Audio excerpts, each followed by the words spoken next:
daga cikin dalilai da za a ga cewa baka taba jin mutanen Madina a cikin rikice-rikice da aka yi ba. In kana karanta tarihi za a ga ba ruwansu, kwata-kwata sai ka ji kamar babu su ma, ba dan komai ba saboda hadisi da za mu karanta manzon Allah sallallahu alaihi wasallam ya ce musu fasbiru, saboda cikon hadisi ne guda ɗaya wanda na bayan da zai zo, saboda suna tunanin cewa akwai tanadi da aka yi musu cewa idan kuka samu wannan aka yi muku babakere aka hana ku abubuwanku ku yi haƙuri har sai kun tadda manzon Allah sallallahu alaihi wasallama a tafkin alkauthara. Yace kar ku ce komai amma za ku tadda ni a can, ina jiran ku yi wannan haƙurin. Kaga sakayyar su kenan ta ina ce, ta lahira ce. Saboda haka ubangiji zai iya haɗa wa mutum guda biyan, amma me ake bukata kai ka jure ka haƙura.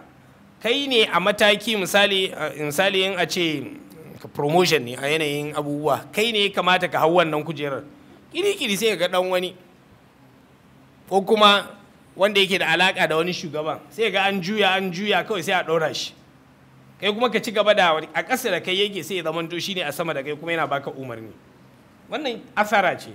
Amma me ya kamata ka yi? Ka yi tawaye, ka fara rubuta takardu, kai waye, ina ka taba ganin wannan abin ya warware? Sai dai a ƙarshe ma a yi wa mutum bita da kulli, watakila ma ya zo ya rasa ɗan abin da yake samu ɗin.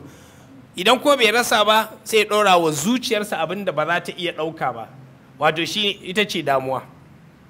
Ya ta damuwa, wannan damuwar kuma ba ta warware mar komai ba.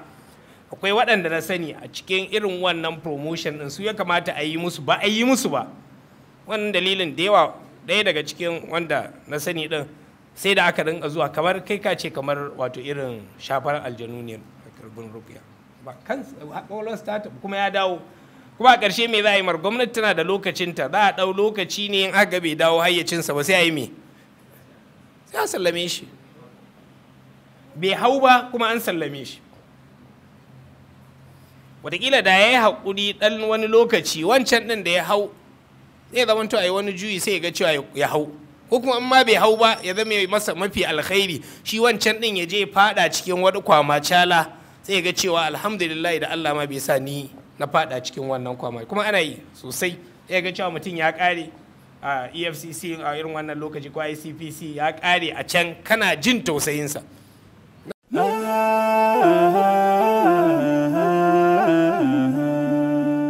Haske mai leƙa gidan kowa Afirka TV. KTV3 tafarkin rayuwa.